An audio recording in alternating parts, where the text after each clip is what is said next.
We're moving from rectangles and triangles to circles. The council of the round. And so I'm going to start us off. And boy, man, and again, my temptation is to apologize, but I was like, don't. Man, I was just standing. Whenever people think I'm probably freaking people out today, whenever I start to release that sound, I'm in that place. And I won't apologize for that. Whenever I begin to hear that sound, I'm in that place. And I think it's strategic for our conversation. Because I had just planned to get up and transition, but all through worship, I was starting to write, and I kept seeing Christ, because we were singing about Christ and Christ on the cross. And he said, I had to be crucified to bring my corporate body forth. And I was, he just started downloading, which I've had downloads lately about the corporate hand of God. Like we want to see healing break forth, but for the corporate hand of Christ, the corporate body of Christ needs to come forth in a reality that we've never known before, that dismantles all envy, jealousy, and competition between churches. And I'm trying to get to the transition part, but I think it's part of what we're doing today. I'm like, Lord, I'm saying this, and then I'm going to shift into this, but I think that actually is what we're going to talk about, actually, as I'm trying to piece the puzzles together in my in my brain. That's all over the place sometimes. But that, if you've been around church circles enough, you know that,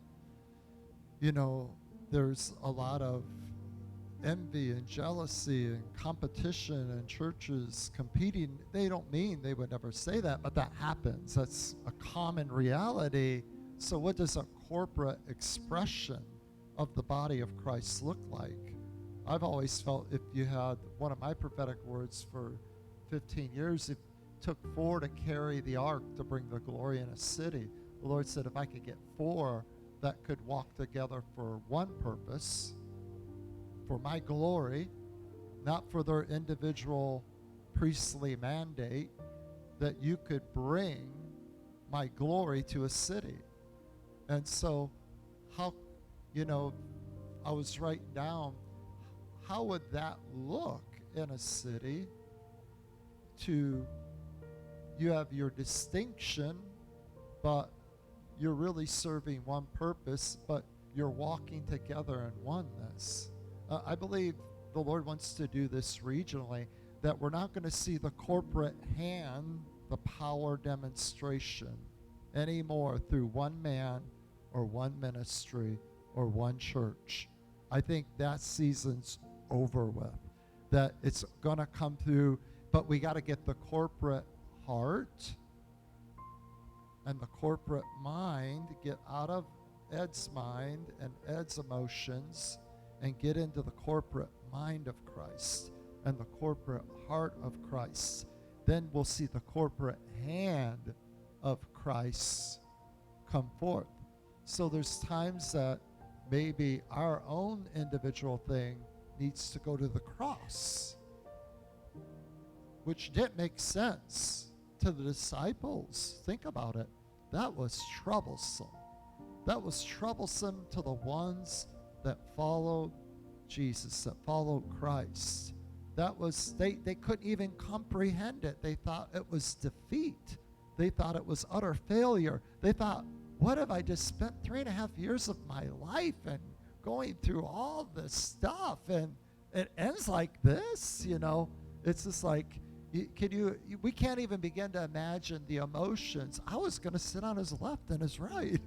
I was going to, but there had to be that to bring the they couldn't see it, and so I've just, everything I just released, I think it does fit now. I'm like, oh, okay, Lord. I wasn't just on a different page. It all does fill the page. It all, because I believe that's what the Lord's going to bring about in Flint, that there's going to be a corporate, body and a corporate heart and I think the honoring of one another, preferring one another better than ourselves, serving the purpose of God and another, and then someone else serves the purpose of God in us. That's the way of the kingdom. And not calling people to serve the purpose of God in us, but getting our eyes off ourselves and getting wherever the Lord would fix our eyes to serve his purpose in another person, in another ministry, and so, I think it all does fit. We've been in a season of just seeking the Lord, and I'm going to turn it over. I'm going to sit down. I don't mean this. I speak better when I stand up. It causes the anointing to flow. And if I don't have the anointing, I don't make a lick of sense. I really don't. And so it really does help me. But I will sit down in a minute. But, our journey has not been the normal journey, just because of who the Lord made me to be. My life, and again, no focus on me, but just I'm very parabolic from even before conversion through it all. It's just like some crazy parabolic story of the mercy and the goodness of God. And when my wife and I came with no children to Flint in 1997, April of 1997, we came, and Pastor Tom Matuso brought us in, and they drove us in the hardest, roughest places of Flint. And I was like, yeah, this is it. I think they were trying to just see, let's test this boy, see if he wants to come here or not. And my wife was like, no, I'm from the farm. I want corn stalks. I'll get on bunny trails. I won't tell the first time I visited my wife's hometown. It was good. It was funny, but it's a funny story. And then she visited my hometown, two vast expressions. And so, but we came June 1st of 1997, and I think Josh was 11 years old. He came into our youth group, and we finally converted Becky, and she started coming to Riverside, and the little Alyssa came. And so I've known some of these for a long time. And, we had no children when we came, and somehow we have 5 children. And so, I've personally been, I'm going to take time. I'm not going to get in a hurry. I was a part of probably 3 churches. My home church, and then Bible college. It was hard to find a church in Bible college. We finally found one. We're just going to commit here, even though there's nothing really that really we fit in. And then Riverside and Gateway. Riverside, Gateway, and my home church have been really, I've been only a part of 3 expressions my whole 30-something years with the Lord. And people that we went to Bible college with, they would always say, now I think they've given up on us. They're like, you're still in Flint, and so we're called. We're called to Flint. And so, we've gone through many different seasons, and incredible season at Riverside and a lot of outreach. And we just, why I want to share this is so you know kind of what Gateway was birthed out of. And that helps in understanding our transition point. Gateway was birthed out of our time at Riverside Tabernacle and the wonderful leadership of the Matuzos as true pastors. I mean, they're in the encyclopedia. If you open pastor, you'll see Tom Matuzzo's face. He is a shepherd of shepherds, and he put up with this prophetic atomic bomb for about 11 years, 12 years, and then he got up for about 6 months, about 3 or 4 times. You know, Pastor Ed and Amy are going to be leaving soon. We're like, well, I guess it's our time to go, honey. But he was just giving us a little nudge, and so we had this crazy encounter. I had Josh and Becky and probably Alyssa and some of the others down for a Dutch Sheets and gathering at Barbara Yoder's church. And we got caught up in this sound. Like I've never been in it before. It had to do, I remember he was preaching about Jericho and circling 7 times. And he had us release this sound, and it would start to die down, but and they weren't hyping it up. It went on for about an hour. It was like crazy. It was just like crazy, one of those rare moments, like you can't make it up. It was a supernatural sound. So we were driving back, coming up Fenton Road to drop me off, and then all these interns lived in downtown Flint. They were going to drop me off at my home, and the Lord said, no, go to the south gate of Flint and release this sound. And so I passed up my home. I think it was Becky sitting in the front seat, or Desi, I can't remember which one it was. And like, where are you going? I'm like, we got to go to the south gate. And so as soon as they got rocked, because they were in the back praying, rumbling, and as soon as we hit this corner right back here, I always call it was like we had a 15-passenger van. It was like the magic school bus. I felt like we were going. The sound began to roar.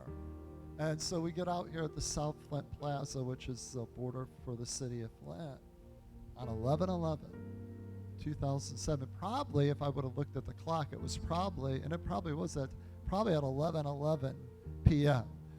And we get caught up into an incredible moment, standing in the round, releasing a sound. And in one of my marked encounters was in that moment. And I'm going to take time to share this. And so I don't talk about this much because it draws attention to an individual. So I'm not talking, I want to speak into Flint. I had an angel grab me by the hand and like, wow, take me up. I've never had this, freaked me out, and put a gold sword in my hand and then threw me like a fireball back to Flint. And there was, when I was up there were chariots of fire all around the region.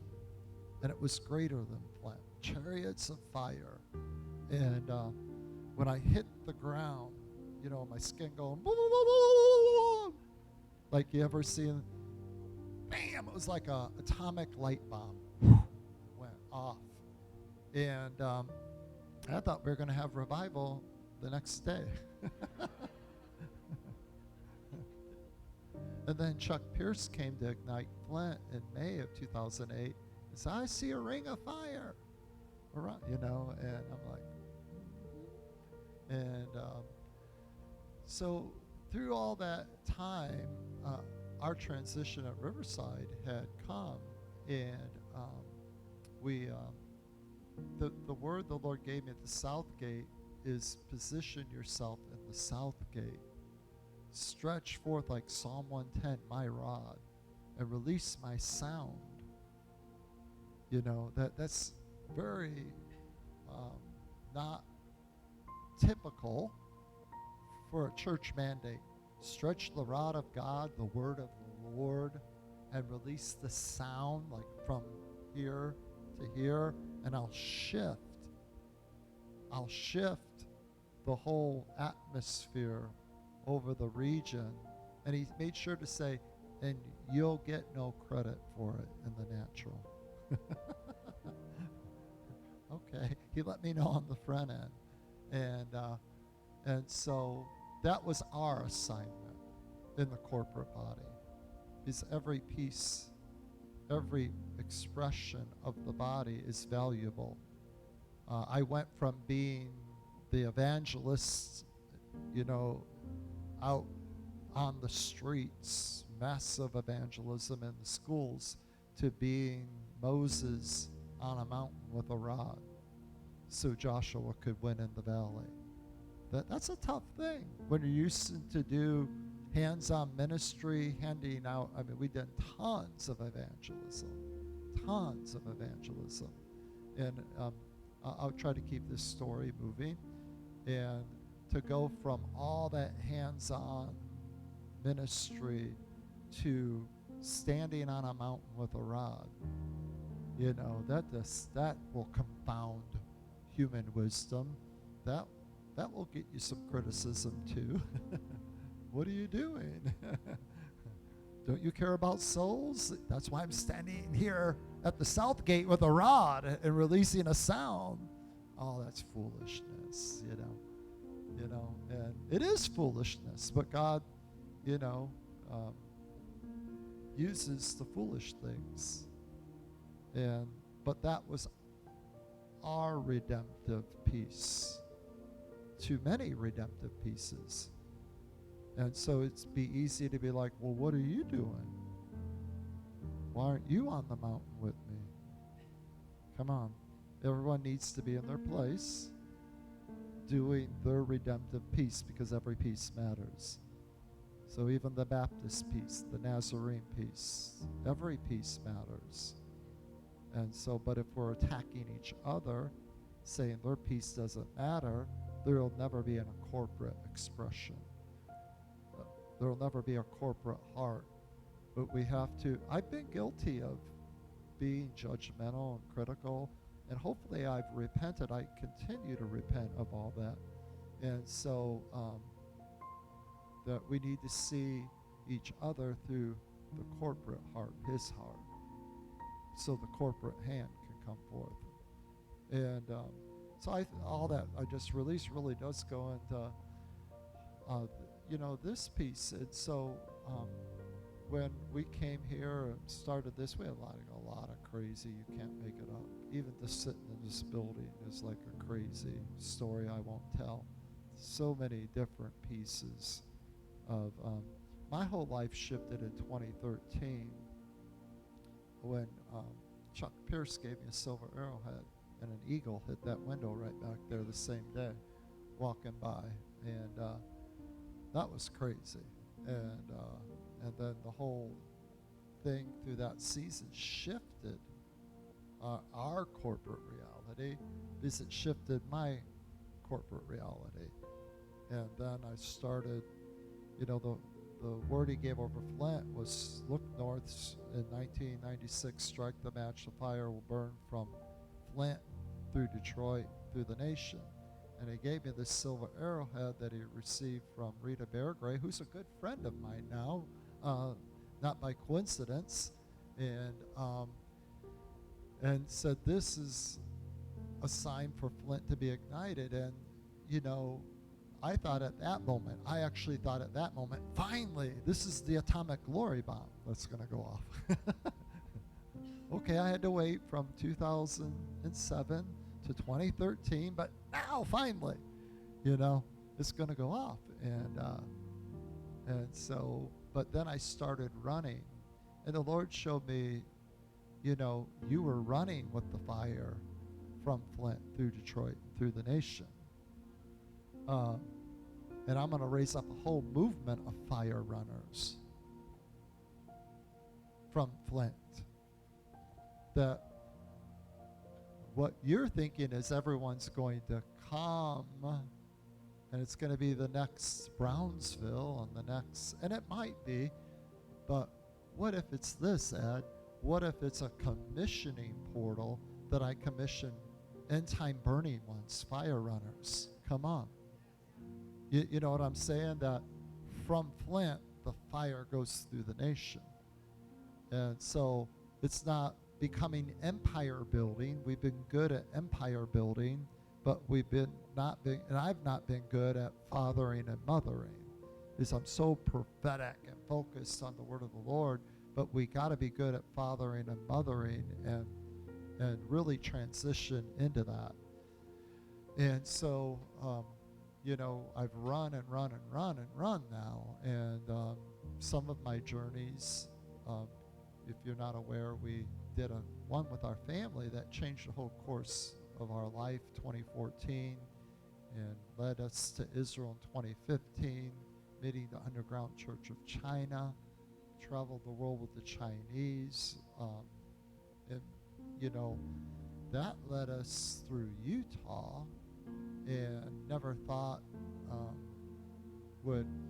I thought, it's just a one-time event. Now I'm out there all the time and found my bloodline. It's like a movie, I'm prophesying the Lord's going to redeem bloodlines, family trees. I'm thinking, really, Lord? I'm saying this out of my mouth. I'm like, really? I'm going to restore prophetic homesteads. And I found the property, the Homestead Act, 160 acres. Went and stood on it in Idaho, where my great-grandfather pioneered Idaho, where my two-time great-grandfather pioneered Ogden, Utah. And just a crazy storyline. My fifth great-grandfather, a circuit rider, and all this. So I've been walking this out. And during that season, people thought we were going to move. They're going to move to Utah. And we didn't move, and people were like, I had some people, to be honest, that not here in this region, but like, you're missing God. You need to move now. I'm like, no, I'm not missing God. I'm a man of time, and I literally had someone say that, and I'm like, no, I'm not missing God. And you got to be aware of people who try to push you out of time, but they don't mean bad. They didn't mean bad. They weren't being, so I'm not dishonoring them, but you got to know your time. You got to know time. You got to know you don't want Ishmael. And even right to this day, we have no plans to move anywhere. We knew then, even then, my wife and I knew the grace had lifted off me, because one, I was so busy, but two, grace had lifted off me to do what I've always done here. And so we've been partnered together for years, and they were gracious enough to say, we'll come on at a more full time. But they were honest with us from the upfront. We don't feel called to pastor. We feel called to run with you. We're called, and hopefully I never tried to force you guys into that position, because, they've always been plumb line. We're called to lift up you've ever seen when Becky prays for me, she lifts up my arms, don't you?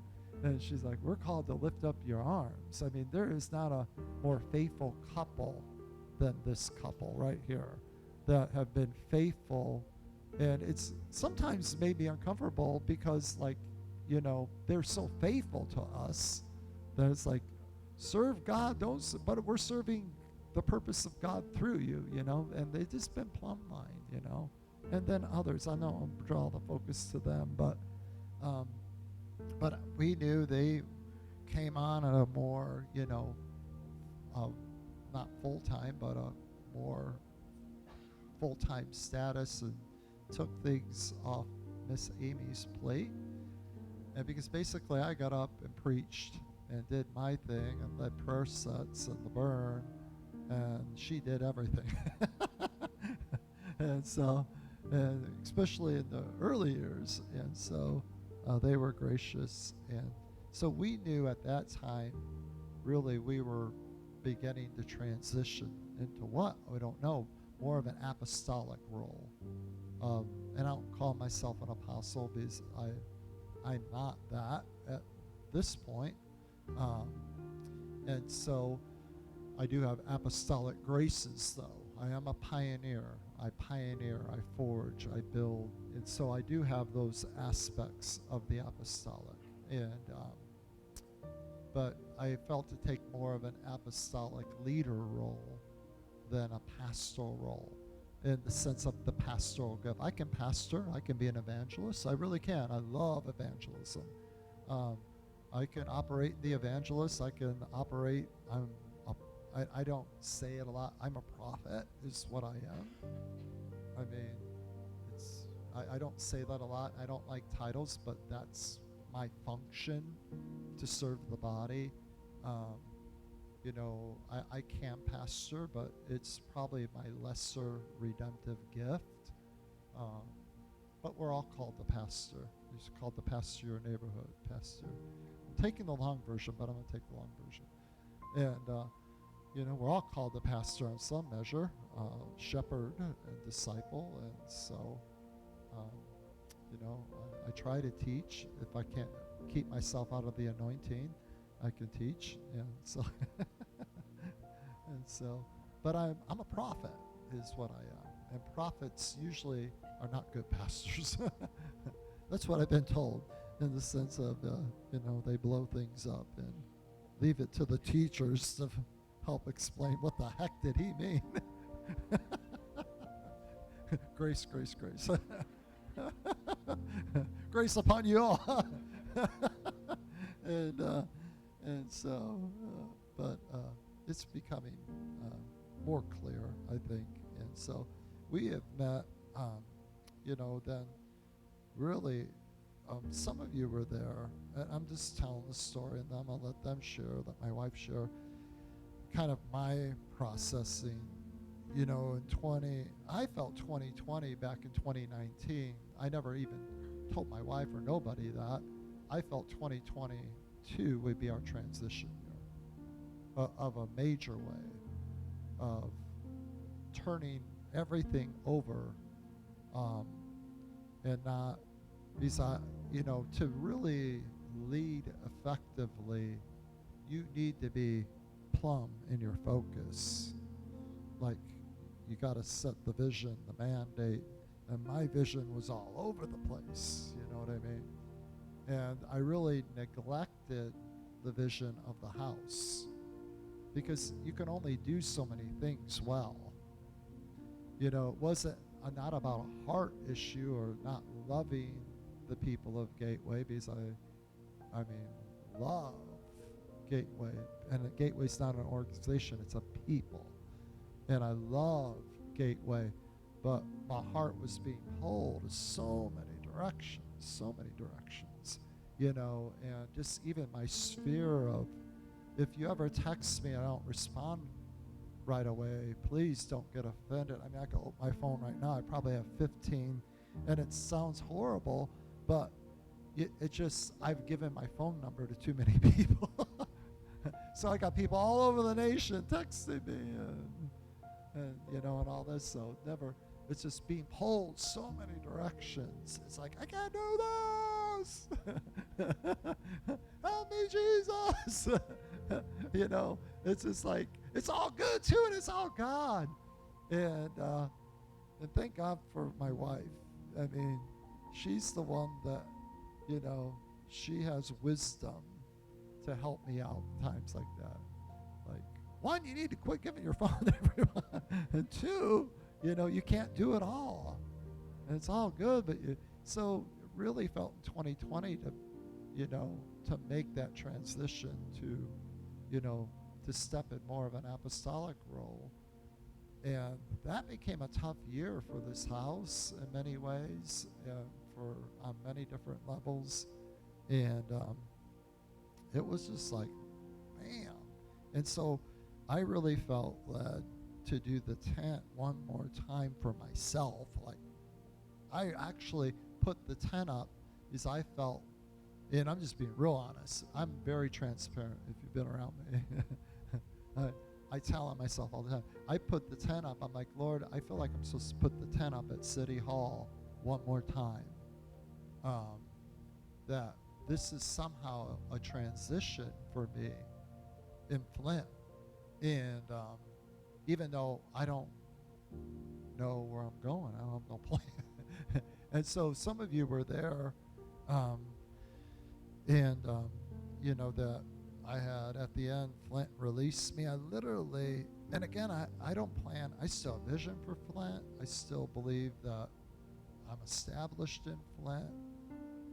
Um, I don't feel like I still burn for Flint. You just heard me prophesy over Flint. You've been here the last few weeks. I'm still prophesying over Flint and the destiny of the region. So that hasn't changed. It's just, it's different. It's I don't even know how to explain it, to be honest. It's just different for me. But the grace to lead a house lifted probably a couple years ago. And it's been a process. And I felt like I was neglecting the house and neglecting the people. And but I just can't do it all. So in 2022, at the tent, I felt something lift off me, and maybe it was like a burden I was carrying that the Lord didn't want me to carry anymore. Like it wasn't necessarily the call to prophesy into Flint, but maybe I was carrying pride, or I don't know, but maybe a self-imposed burden. I'm not even sure. And but that was a moment, and when then Joshua got cancer, man, that was rough. That was a gut punch, and that was like, oh no, Satan, in Jesus' name, you're not taking him. And because of I believe the prayers of the saints. I mean, after 4 chemo treatments, he had a clear report, and so I think the saints prevailed on behalf, but I just felt like it was war on another level. And, Becky, Helen passed, who was a part of this house. And if you didn't know Helen Sauer, the most precious, my wife, woman of God that you would ever want to meet, helped Ron and Helen, helped us start Gateway. They were a father and a mother in this house, and have always been a father and a mother in this house. So that was a blow for Josh and Becky, but for the Gateway family too. That was that really knocked me back. All of that was like, whoa. And so we've come through this season, and we kind of just put a lot of stuff on pause, but we come to a place after, they come to they're in recovery right now, they're just recovering, and still in the process of recovering from all that. And, through all our dialogues, I'll let them share, but they really don't feel to take on and lead the house, that it wouldn't be good on many levels, and you'll hear from them. And, we have full confidence that they could do it, but it's just not time. But yeah, maybe they're not, because they've been plumb from the get-go that they really never felt called to pastor and lead a house. Am I saying it correct? And you guys can share that. And so, we never felt led to go out, hire someone, and this is not what we do. It's either going to be, a spiritual son or daughter, or, those that have an indigenous, those that have been a part of the fabric, of what we are. And so not someone coming from the outside. And even though it would seem good, it just would not be, it would not be bloodline. It would not be covenant blood. Even though it's covenant, but it's different. Does that make sense? And so I just never had peace to, but I mean, most of you could maybe grasp where we're at. We're really at the place where it's been tough for me, because it's like, what do we do, the people of Gateway, if Gateway doesn't go on? That's been the wrestle for us. It's like, oh, Lord. It's not about, an organization or pride of legacy, and you're going to look like a failure in the eyes of the religious community. Who really cares? I mean, I do care. That's a lie, because we all care about what people think, even if we say we don't. And there's a part of us that we do care about what people think, but in reality, hopefully we care about what Papa thinks more than what people think. Hopefully that is and so, we've just hit a place where we sought the Lord, yet with no clear answers. And I feel, and they'll share, my wife will share, we're just at an impasse of, I feel like I would be disobedient to the Lord if I just tried to keep on keeping on. And that would not be, it's not even not being good for my family or their family, it would be not good for your family. Because it wouldn't. You're like, right? It's to your advantage that I go away. No! How is that to our advantage that you go away? Well, you can't see it right now. Come on. It's to, could you imagine the disciples? It's to your advantage that I go away. Are you crazy? Did he just eat some bad figs or something? Where are we going to go to? What do you mean it's, and to see him on the cross, all their hopes. But the individual Christ had to die for the corporate Christ to come forth. And I was here prophesying, last couple of weeks have been powerful. I was prophesying. He said, Ed, you want to see the ram in the thicket without building the altar and putting Isaac on top. And it doesn't work that way. And my people want to see Jehovah Jireh, the ram in the thicket, without building an altar and taking their prophetic promise, their prophetic mandate, all that they labored for. Think about, Abraham waited 25 years for this promise. Now I want you to sacrifice him as a whole burnt offering. But he would have remained a natural son and not a supernatural son, an inheritor of the promises, if he wouldn't have made that journey and build an altar. And I felt that kind of sealed the deal for me with all our conversations was, listen, I'm telling you to put Gateway on the altar and offer Gateway as a whole burnt offering. But I'm like, Lord, it's going to crush people. It's going to hurt people. It's going to, and all the what ifs and all of that. And I don't have answers for all the what ifs and all the question marks. And could we make this thing go on? Yeah, we could. We could make the thing. We could make it. But what if putting Gateway on the altar would cause something because I could tell you stories all day long. You can't make it up. All that's been birthed out of this little house in the nations. And some of you have seen. And everything we've ever done here is prophetic.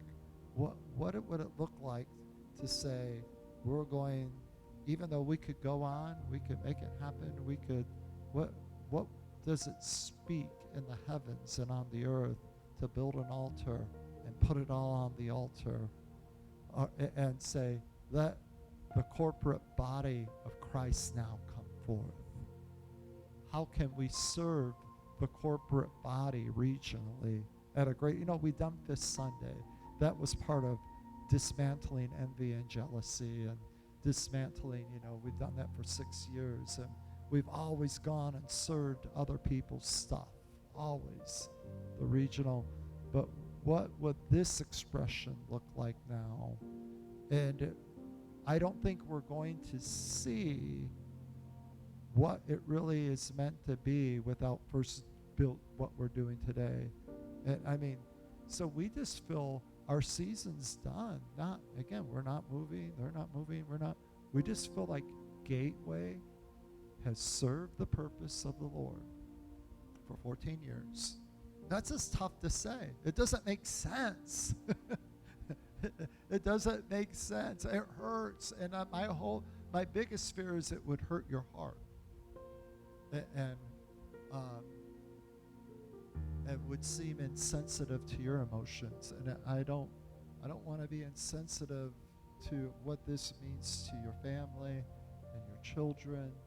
And we've processed this has been the struggle, the wrestle for all of us. It's been like, oh Lord, how is this? This has been the painful processes, like not what it means for us necessarily, but what it means for you. And I'm sorry if that, I really do mean it. I'm sorry if that hurts you.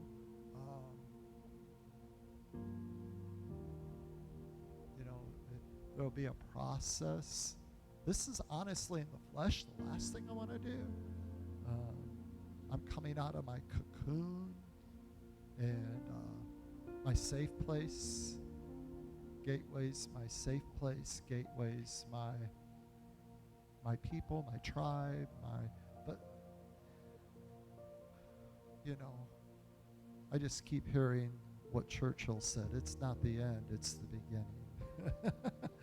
It's the beginning of the end, the beginning of the end times. It's the beginning, the birthing of a corporate expression. And so, but I don't even want to say what we might do in the future, because that would be presumptuous and giving you false hope. I could right now and tempted to, but I'm going to hold back on that, because I don't want to give you, I don't want to speak presumptuously. I can't see until I do this, the Lord said. And so I just offer it all to you, Jesus. And I love you guys. I'm trying to hold my emotions so I can talk. Maybe I shouldn't. But I love everyone here. And I love the people that are not here. And everything I've ever done, and it's been parabolic. I've left every job well. I've only had like 3 different jobs in my life. I could go back to each one of them. I still have the keys to Riverside Tabernacle. Pastor Tom went and take them back. I still have them. He's like, no, you keep them, because this building's yours to use at any time. Isn't that a wonderful relationship? This building's yours to use anytime you want it, if it works with the schedule. And he's let me use it anytime I want. Well, isn't that beautiful? Anytime you want your job, Watts, you come back here. Even with the Assemblies of God, when we went to resign our credentials, you're going to get dismissed, because our board right now is one that's very hard line on the rules. Lord said, you write out your prophetic history. You send it to all the executive precedents of the Assemblies of God, and you tell them all you can't make it up. God said this, and you did this. God said this. And Josh was there as a witness. We walked in. He told me, Bill Leach, the superintendent of the Assemblies of God for the state of Michigan, said, you will be dismissed. That means they put the X on you. You can't speak in any Assembly of God church. That they come and seize all your stuff. This was birthed in an Assembly of God expression. They take over ownership of all your assets and all of that. And all they wanted to do was talk about my prophetic history. Faith filled the room. Faith filled the room. And it was unbelievable. They put us out for 5 minutes and said, can we talk you out of leaving? I'm like, no. And they said, all we can do is bless you. and we'll leave the light on. You're welcome home anytime. So I want to do this well. I say that to not, again, draw attention. Everything, but what I'm saying is we're parabolic. Everything I've done has been not about, I'm not telling these stories to say, wow, it's a cool prophet. It's parabolic. What does it look like to end something well?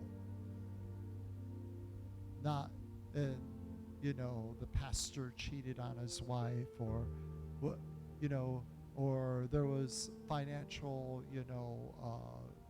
pilfering of funds, or there was division, and Josh and Becky and Pastor and Abby couldn't get along, and, what does it look like to do something well?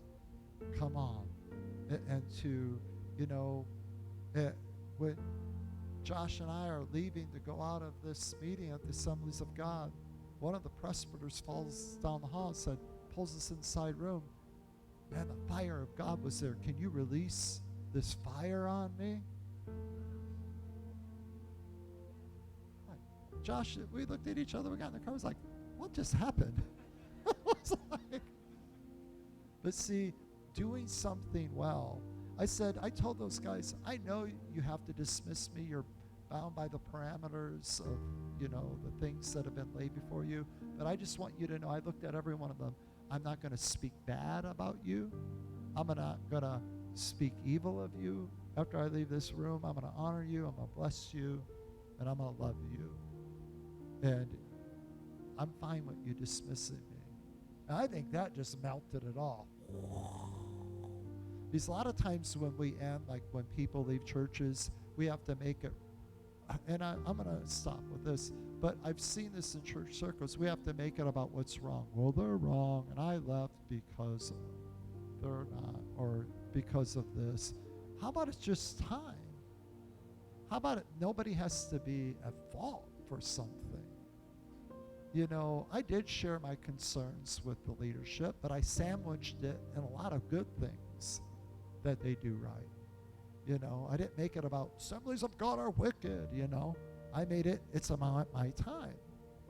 I didn't make it about what's wrong with them. I made it about it's time. And so it's just time.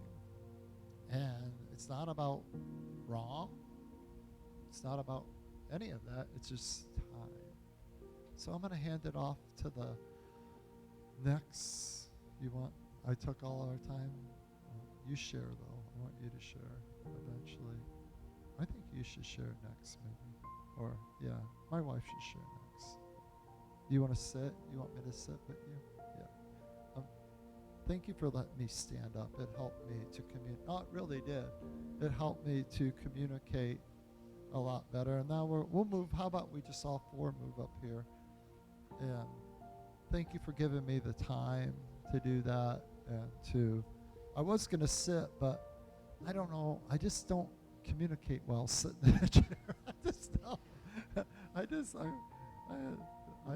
don't know why I'm that way, but I just don't. So.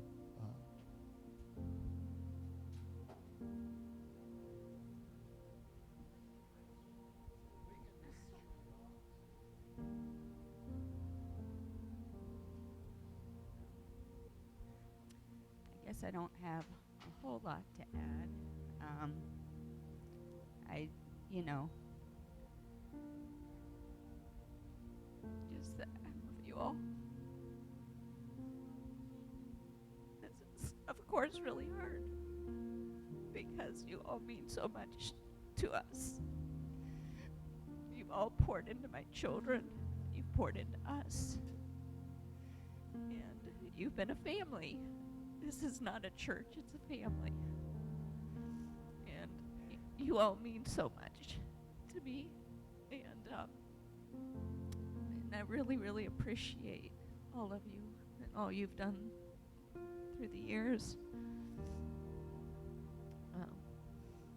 But it is our time, as hard as it is. And, I know we can't continue because it's not what God would have right now. But we just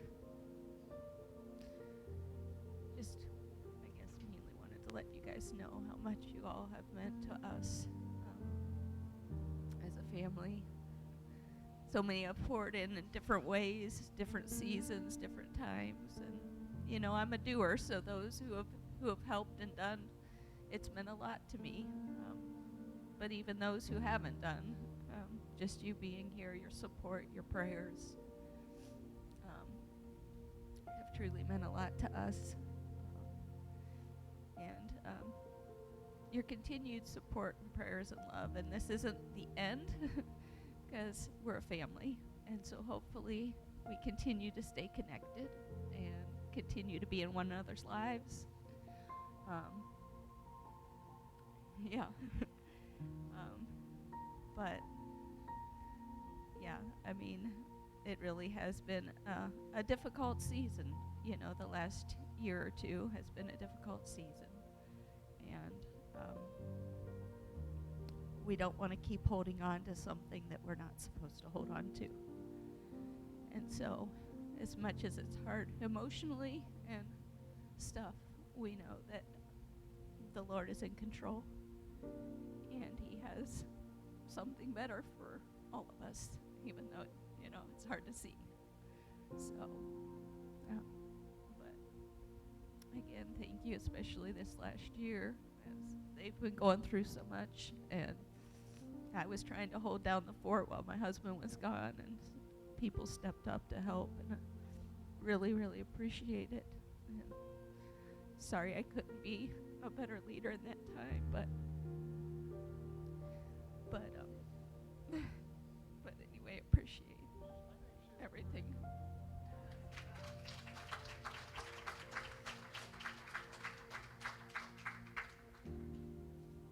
anyway, I'm gonna let them share their heart and their process through all this.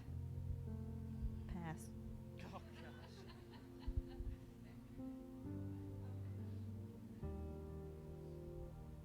yeah, I've been a mess all morning, so it kind of just hit me when I walked in the door. So I'll back up a little bit from me. Pastor had already mentioned, he was our youth pastor, and it's really been in that context of growing under he and Amy's leadership. I'm really grateful, and I'm thankful for all the things that they taught us, just uncompromisingly teaching us the way of the cross and modeling what that looks like, and making what seemed like crazy decisions. But God kept showing up and always being real and authentic. That's actually pretty rare in people and ministry. And I get why people do it. They're hurt, so they put up a wall. But I never felt that. So we've learned a lot. And so the last thing I want people to feel like is this transition has anything to do with things are just really hard, or we're just tired, or we're not getting along. It's been an honor.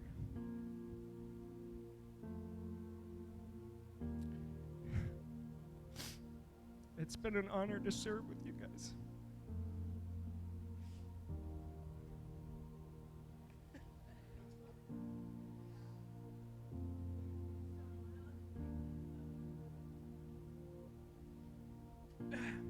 So I'm trying my best here.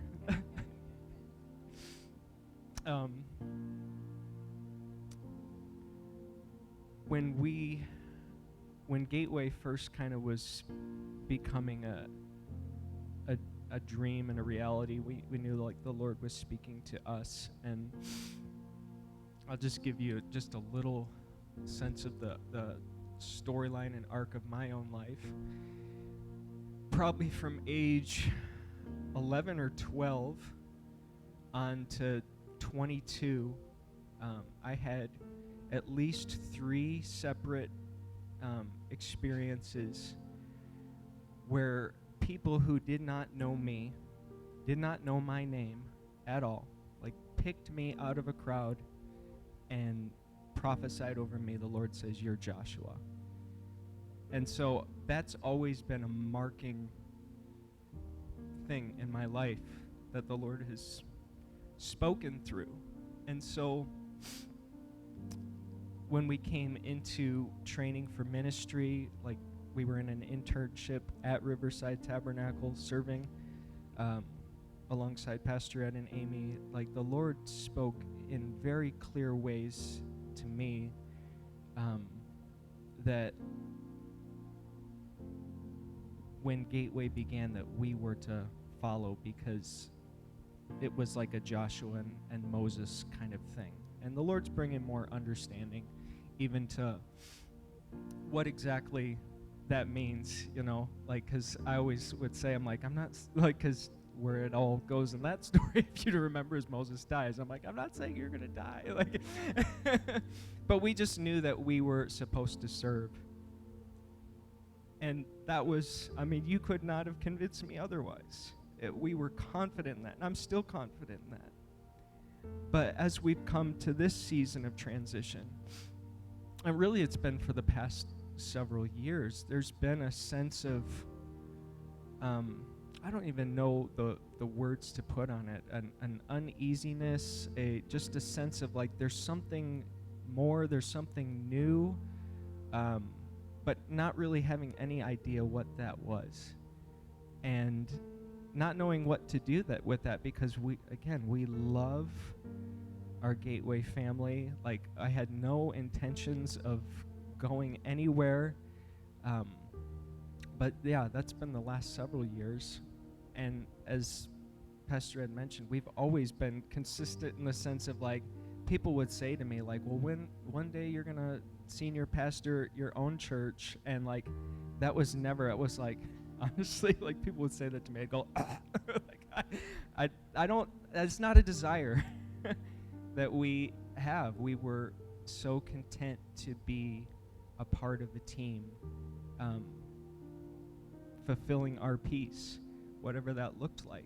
And as we've entered into like this season of transition, even as like more like 5 years ago or so, like as Pastor Ed began to travel more, we really did feel a peace from the Lord about stepping up and taking more of a pastoral role.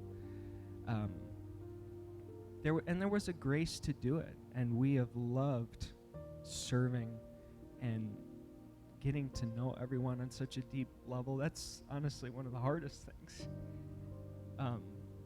about this time. But as we came to this moment, you know, y'all know, like 2022 was a crazy year for us as a covenant family, but us personally as well. And really the last 2 years have been extremely challenging on a lot of levels, both externally, internally, and have brought out a lot of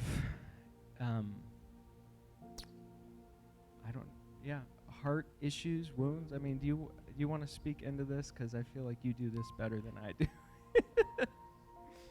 Yeah, like he was sharing, like the past couple years have been, on a personal level, I guess the word that I said to him this morning was painful, not because of anyone, but because of just like personal things, and just hard circumstances that we've had to walk through. And like he said, it has brought out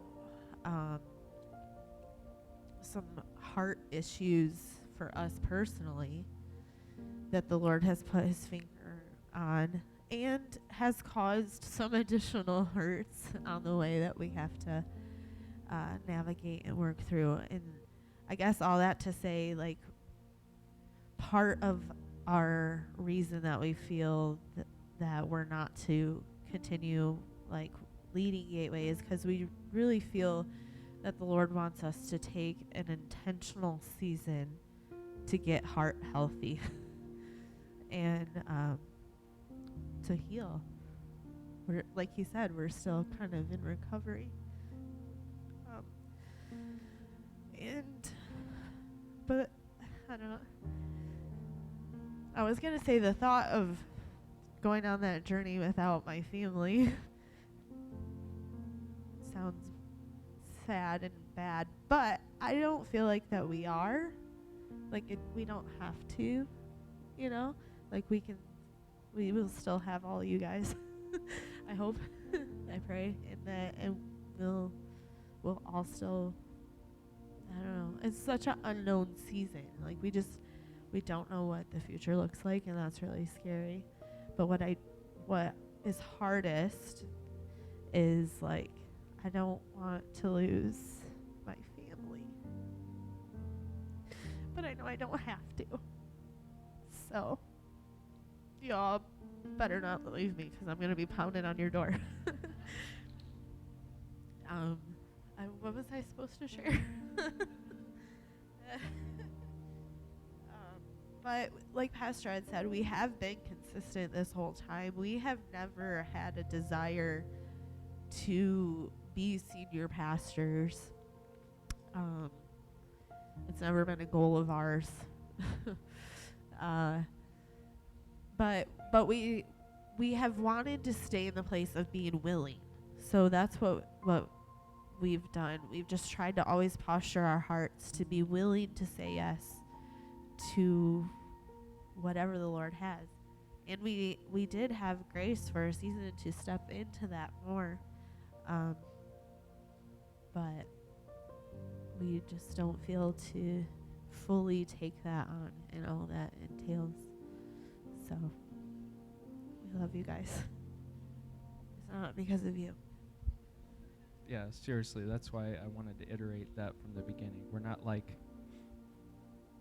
I mean, this is probably hard for a lot of people on a lot of levels, but I think it's so different than the way that a lot of, I don't know everybody's experiences with churches, but, you know, my family got saved before I was born by the grace of God. My parents got radically saved in an Assemblies of God church. And then we moved up here when I was 2 and came to Riverside Tabernacle. And this was before Pastor Tom and Rhonda came. And for those that don't know, Riverside had a couple pretty awful church splits. And I think for a lot of people, that's their experience with like leaving a church or a church ending is like scandal, failure, there's just no money, or you know, people just don't get along. And so this is kind of different. And so I think here just realizing that we've come to the end of a season, I mean, that's really hard. You almost feel like, well, there has to be something wrong. Like, we love everyone here.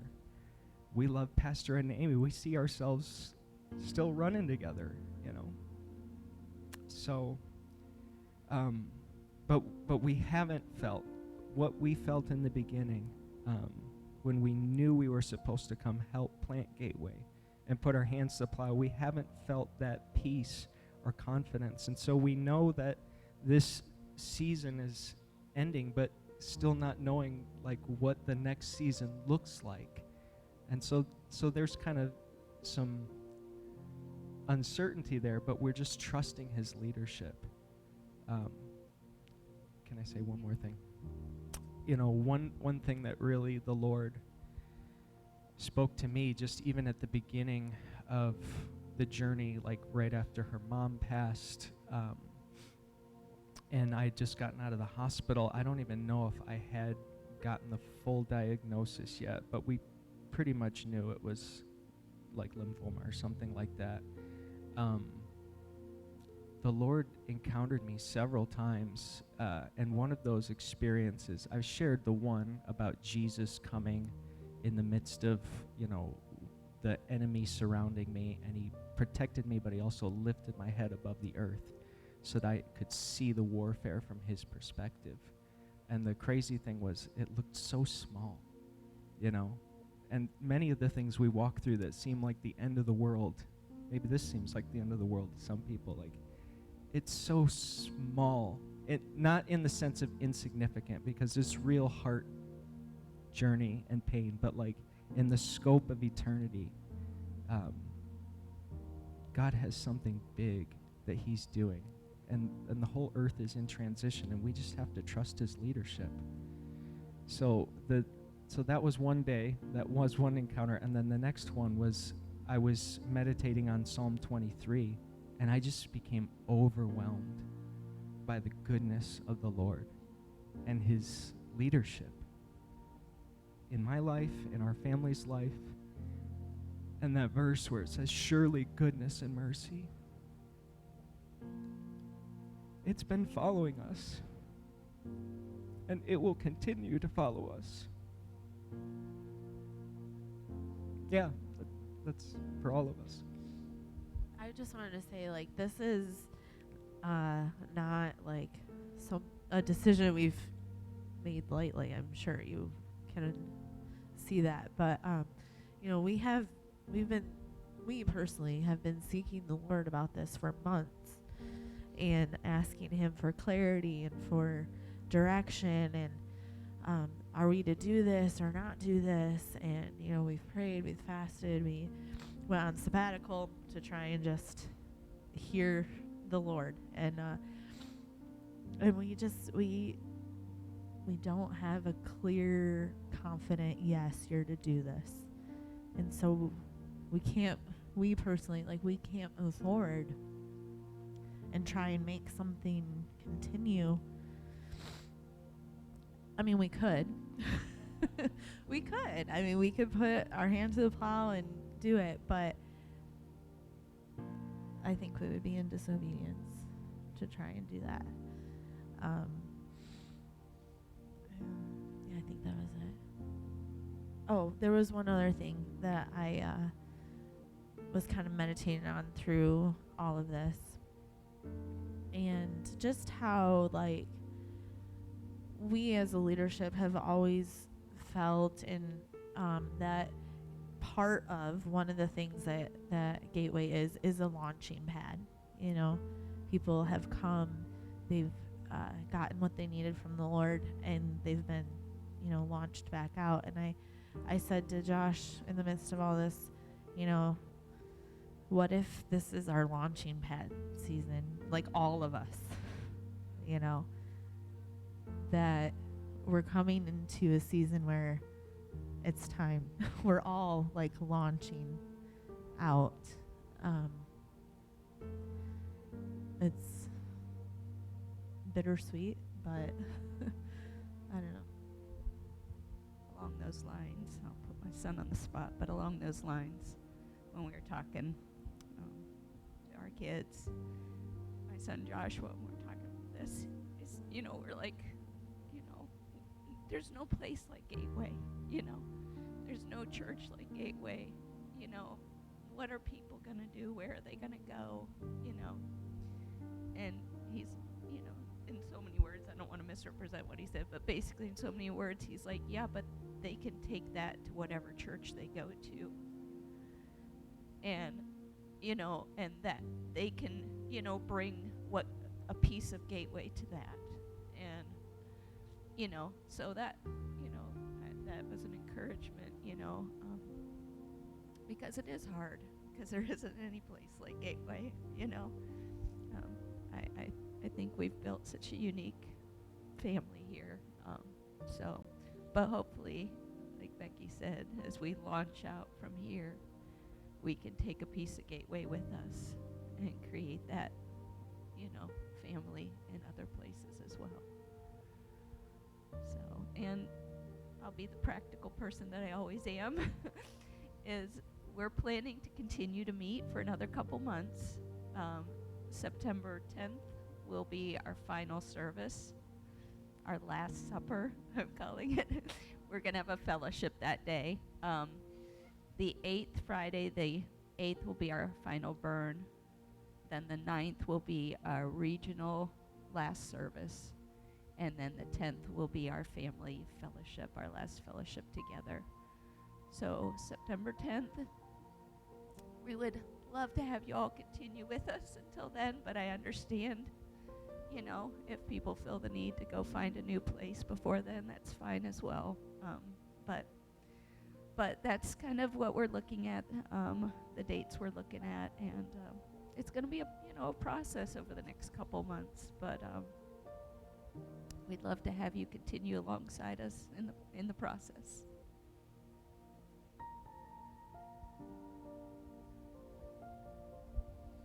Yes, I think it would be good to finish this season well. We debated whether we definitely felt not to disclose, but we really sought the Lord. We thought, well, maybe the end of the year, but we thought that would be too long.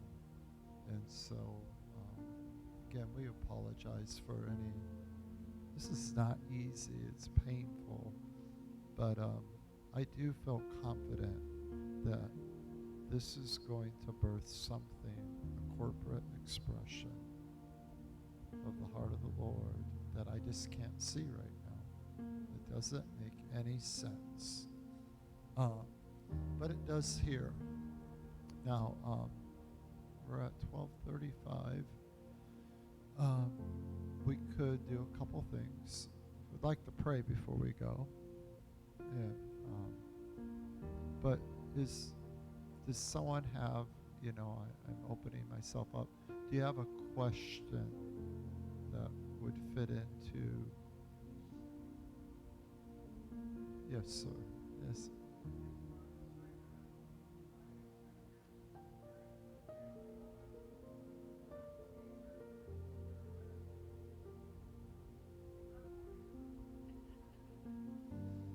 Love you, Ron.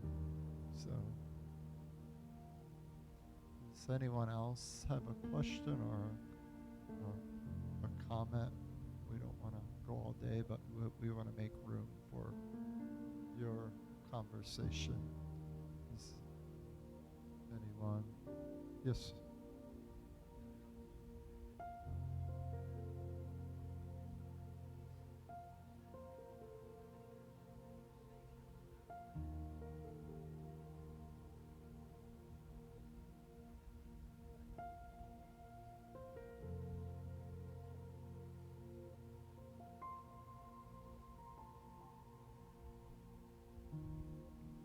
And I mean, for some of you, this may be like, this feels like it's coming out of nowhere. Maybe not for everybody, but you may, as the weeks go on and you process things, you might have questions that come up. And I just want you to feel comfortable to come up and ask us those questions. Like, there's nothing hidden. We're not, we're open books. And we've tried to lay out as best we can in this time frame, like our process and how we've sought the Lord.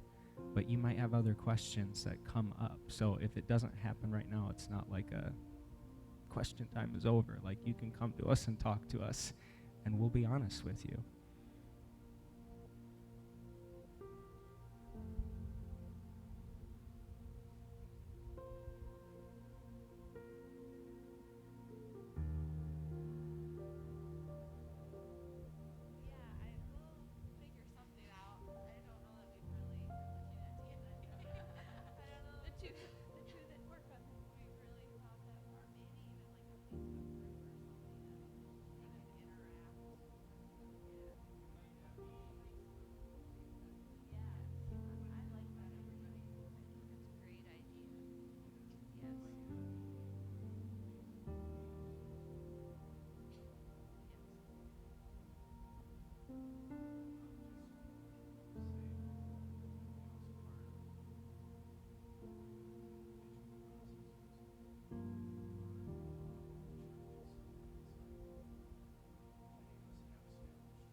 I'm sure still probably host at least one annual Gateway picnic family time or something. So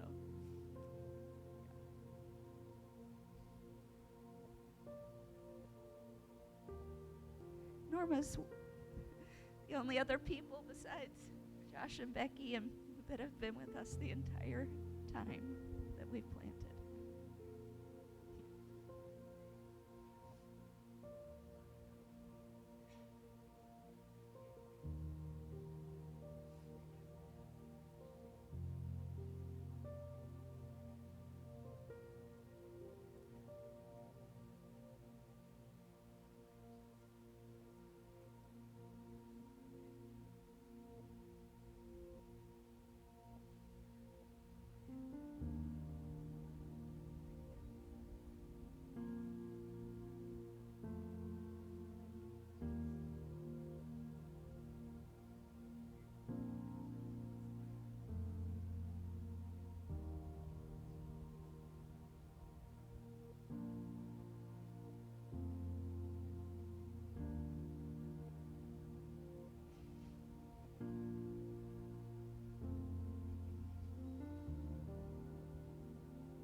I just wanted to say, like, I'm thankful for all of you. Like, you guys have helped shape us. Like, our whole marriage has been in the context of this ministry. Because we got the keys, in May of 2009. Permit in. So we got the keys in May. We got married in August. And then we got the permits in September to start working in this building. So our whole marriage has been in the context of this ministry. Our kids were born and raised in this ministry. And in, like, our family, and, like, I mean, I love my kids. I think they're pretty amazing. But, like, that's not just a reflection of us. Like, that's a reflection of this community. And like you were saying, Miss Norma, like, all the children, like, I don't know, we've done this as a family.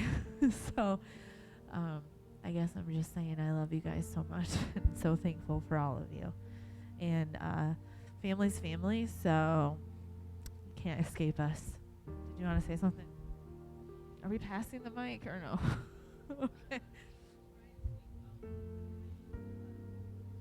This morning, just waking up and thinking about Gateway, and then remembering even the name, the intentional of the name, that it's a gateway, and then thinking of the scripture, you know, of like, and the gates of hell shall not withstand, and then just having flashes of all the moments of every single person, and our lowest of the lows and the highest of the highs, but together rattling and shaking and beating down the gates of hell. And then almost feeling like what you guys are saying, like, okay, rest, because it's like the beating has been so overwhelming. A lot of us have yet to recover from a lot of the things that we've experienced, and into where it either feels personal or as a group, but also reflecting on 2020. That's when everybody's true colors came out. Who's willing to stand together when the entire world is at chaos? And then just remembering that we made that verbal commitment. This is the tribe, and do not be beaten down. So if anything else, it's like, please, it hurts so bad, but it's so encouraging at the same time, because if you look around, these are the faces that were that made through it. That it's like there were times that I'm just like, I can't. I'm dragging myself across the line to today, because sometimes it's minute by minute, hour by hour, week to week, month to month, year by year, that we're just trying to make it. But you guys, we are definitely a lot stronger than we realize. And then even though when you don't feel it, sometimes you forget who you are. Just because you don't feel it, you still are the one chosen and marked by God. So it's like it's been an honor to be able to pray into things and to be by your guys' side and support, but also to be a part of that group. Now when visiting other churches, you guys can see, you can tell, it's like, oh my gosh, this little teeny tiny gate. I mean, what does Jesus even say? He's like, broad is the way that leads to hell, but narrow is the gate. This little gate, I don't know. We'll never probably ever know or be told or shown what we have been able to push back and eliminate from entering the rest of the area. So it's like it's not over. It's not over. So thank you for the honor and privilege to be able to rattle some gates and to dismantle some hell.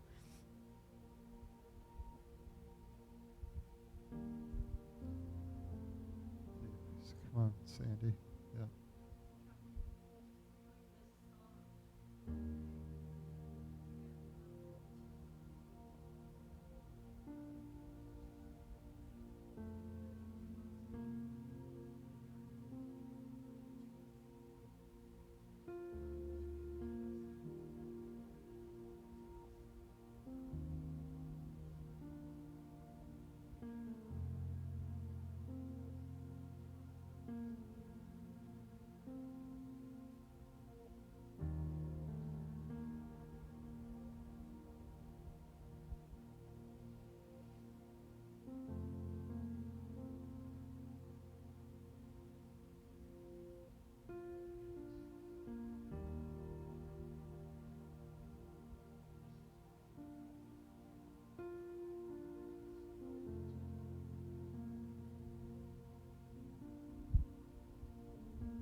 I've been through a season that's really hard in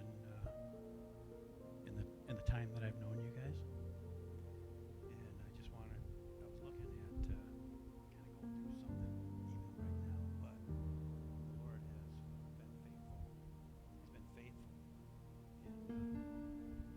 in giving me revelation.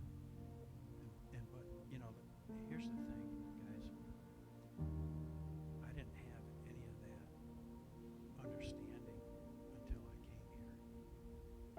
And I was looking up this scripture. I took a picture of it, actually. I was going to just remember where it was. It's in Deuteronomy 8, 15. Who led you through that great, terrible wilderness, in which were fiery serpents and scorpions, thank you, and thirsty land where there was no water? Who brought water for you out of the flinty rock? And you guys brought that water for me. It says in verse 16, who fed you in the wilderness with manna, which your fathers did not know? None of what I've learned here that I ever hear or receive from anywhere else. And I'm just, I'm grateful. I have an opportunity to grow here with you guys.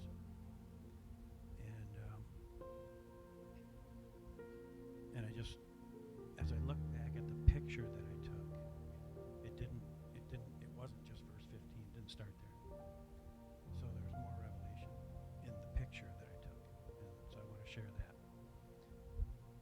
I took a picture of this little Bible right here, and I had written some words on a sheet that I've been praying through for the very bottom of the page, it says, it's time. And it's time then it went back up to the top of the page. For the Lord your God is bringing you into a good land.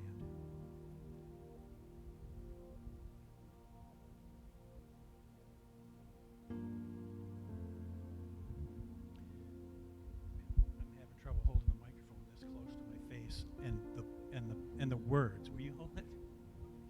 I have to put this farther away to be able to read. For the Lord your God is bringing you into a good land, a land of brooks of water, of fountains and springs that flow out of the valleys and hills, a land of wheat and barley, of vines and fig trees and pomegranates, a land of olive oil and honey, a land in which you will eat bread without scarcity, in which you will lack nothing, a land whose stones are iron and out of whose hills you can dig copper. When you have eaten and are full, then you shall bless the Lord your God for the good land which he has given you. And, here's the part that says, beware that you do not forget the Lord your God by not keeping his commandments, his judgments, and his statutes, which I have commanded you today, lest when you have eaten and are full and have built beautiful houses and dwell in them, and when your herds and your flocks multiply, and your silver and your gold are multiplied, and all that you have is multiplied, when your heart is lifted up, and you forget the Lord your God who brought you out of the land of Egypt from the house of bondage. And then this verse 15, I'll read it again, if you will. Who led you through that great and terrible wilderness, in which were fiery serpents and scorpions, and thirsty land where there was no water? Who brought water for you out of the flinty rock?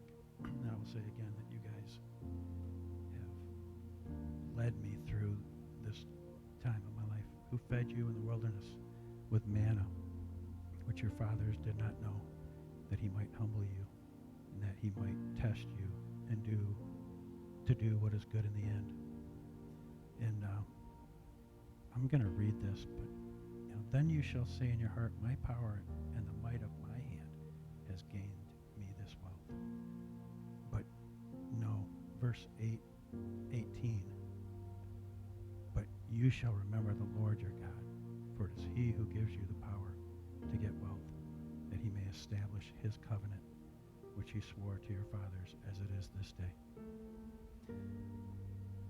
And I want to say this, part of the revelation that he's given me, and you said Psalm 110, we're priests, right? And I won't be able to be here for our last days together because I'm going to be in Israel. So when I looked back and I saw verse 7 down, he is launching us. He's launching us out, and while this is going to be very, very sad that we are going to be meeting regularly, one thing that's exciting for me is that we are going to meet at my house before I go. So anyway, that's what I wanted to say. I just wanted to tell you guys how much you really have been an influence in my life, and prophetically and all of that. Just wow, right? Thank you. Yes, as Tim said, we do have a few opportunities still coming up to gather and fellowship. Obviously, our normal schedule still for the next couple months, but we have the cookout happening at the Lewis's this month. Yes, 23rd. And then next month, we're doing like a whole weekend long thing at Tim's for, you can come for all of it, part of it, whatever you can make it for. But the third weekend of August, 18th through 20th, we're going to do the burnout at his house. And then for whoever wants to, we're going to camp out Friday night, Saturday night. And then we're going to have our Gateway Family Cookout at his house Sunday at noon is when the cookout is. Yeah. So you could come camp out the whole time or just come to the burn, go home, sleep in your own bed for a couple of nights and come back on Sunday. But that's going to be fun. I think I feel bad. Scott and Susan, they had come and now they're gone. They were supposed to be gone, and I wish I would have handed them the mic before. They sacrificed to come this morning. They were supposed to already be on a family vacation. So Lord, as they travel, Lord, we just pray angels or guards around their vehicle, and Lord, give them an incredible time with their family as they have been so faithful to serve your purpose, not only here, but all over Flint, in Jesus' name. So we'll hear from them eventually. But when I saw them here this morning, I'm like, these are precious people, that they would sacrifice a much needed vacation and a day of their vacation. So we just pray for super abundant blessings over them in Jesus' name. And so I think I want to pray, but I just want to give Bob and Kelly a chance. If you want to say something, you don't have to, but we honor you and your faithfulness to this house and us, and we love you guys. But I don't want to make, like, everyone's been a part, but, you know, we've been together a long time, and you don't have to. We will, during our Last Supper, we probably shouldn't say that, but we're going to open it up. It's not going to, but if you want to share something, and I want to end with prayer is what I want to do. You don't have not a good time, right? Are you good, Bob? Okay. So I want to be sensitive to, we got kids in the back, and we'll have more time to process and share more. It's especially the last service, but also that whole weekend will make room to share. I wonder if I can put one picture up. Would you stand to your feet, get your blood flowing? We're going to pray. And I stumbled. I was going to show it last week, and then I start prophesying today. I don't believe in coincidences. Someone said, coincidence is how God hides himself without being known.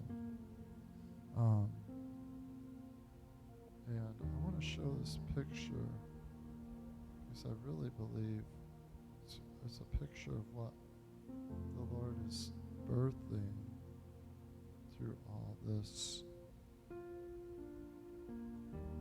Let's see if I can get it to work. If it don't work, that's fine. And it was a sign in the heavens that I believe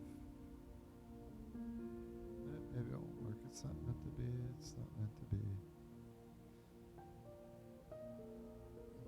Let's see if I can get it to work now. There we go.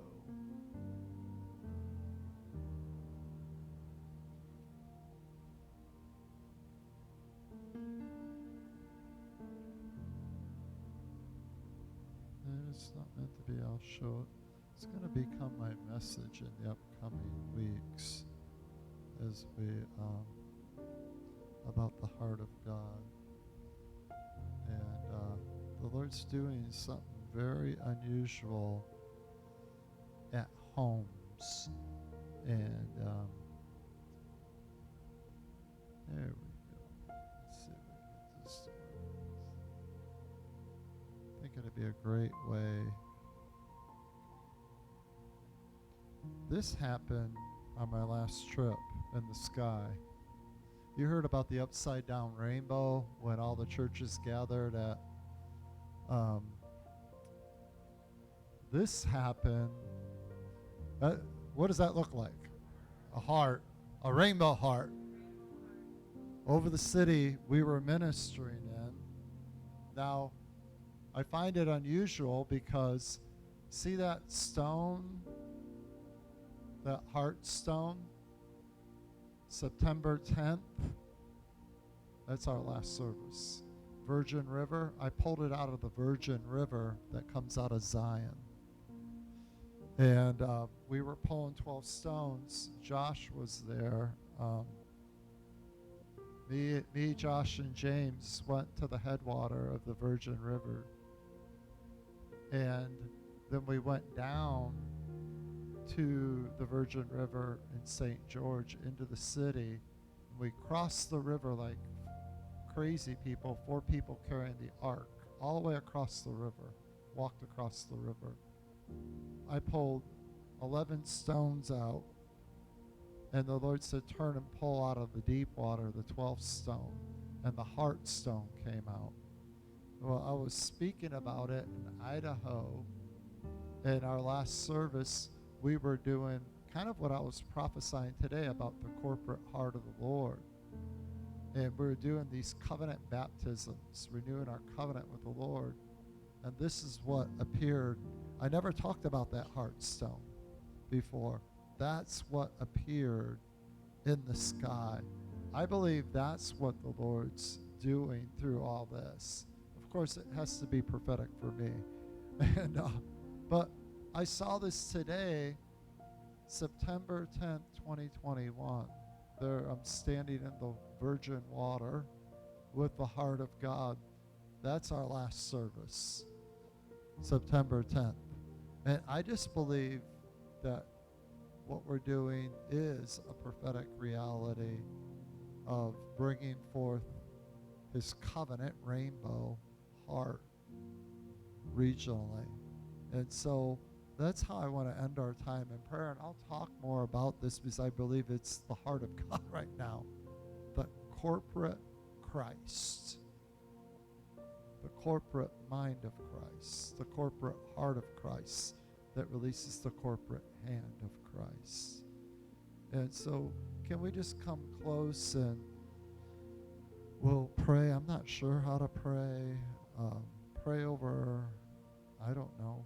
How would be an appropriate way to pray? But let's just come close. Come on close, everyone.